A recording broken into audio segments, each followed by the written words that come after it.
A concentración das guadalupeñas e o chupitazo na Praza Castelao e o posterior concerto de The Caravan marcarán mañá venres o inicio das festas da Guadalupe.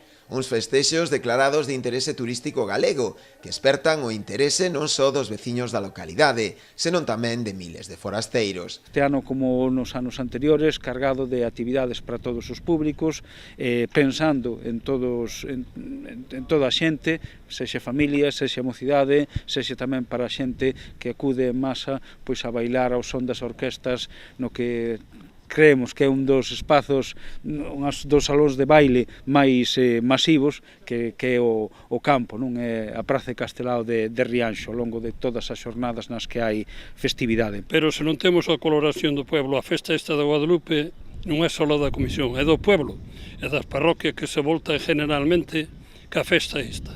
Porque se eles non fan o pequeno esfuerzo, que a vida non está fácil para ninguén, non podemos aguantar esta máis as outras festas. Un dos principais atractivos dos festexos será a procesión marítima do domingo, na que os mariñeiros pasearán a súa virxe pola ría. O feirón mariñeiro do xoves será outra das citas máis importantes da festa.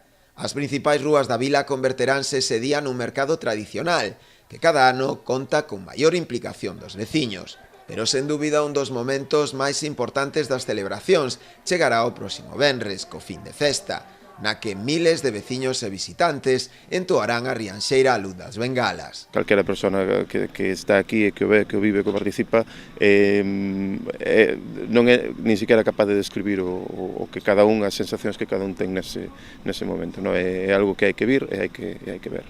Dado que se agarda unha ampla afluencia de visitantes para estas datas, o Concello porá en marcha un dispositivo especial de tráfico e tamén de seguridade, habilitándose ademais diversas zonas de estacionamento. Como principal novidade este ano instalaránse ademais aseos portátiles.